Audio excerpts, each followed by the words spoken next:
Guam had 583 farms in 2023, an increase from 319 farms since 2019, and an increase of 407 acres of farmland, with vegetables and melons coming out on top. This according to a recently released USDA census conducted on island. But there's more behind the numbers, according to Dr. Robert Barber, the University of Guam Cooperative Extension and Outreach Service Interim Associate Director.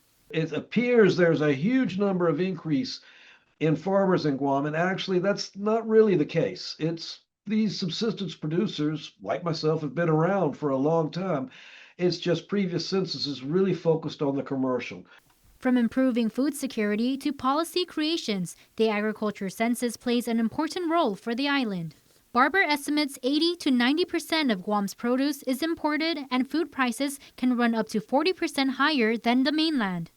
I'd love to see a formal statistical study done because I believe we have unprecedentedly high food insecurity rates on our island right now. And I just think that has to do with the cost of food and people's ability to afford it. He adds local farmers face significant market barriers. He says it's easier for wholesale distributors to source produce off island without the risk of sudden loss of crops from a typhoon, drought, or disease.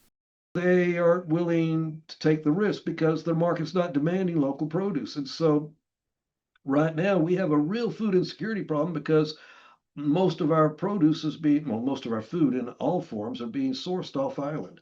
And yet, if we want it, and our farmers would love if the markets would just demand more local produce. Barber shares one policy that could benefit food security, categorizing producers between commercial, market, and subsistence farmers in disaster programs or incentive grants. You wouldn't make the same award out there available for a commercial poultry producer with 500 chickens that you would to someone who's sitting on a quarter acre growing maybe $10,000 of vegetables a year.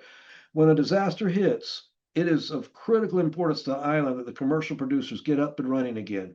Another policy to consider is providing land for the smaller farmers who want to branch outside of their backyards, allowing them to produce on a commercial level.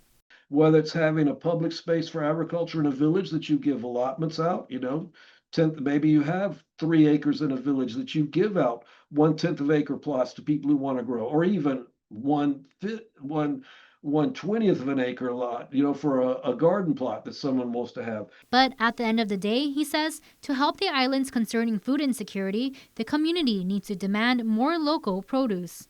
In American Samoa, there's a far better job, as is in Micronesia, far better job of people are consuming the local produce. Matsuki Hirayama, KUAM News.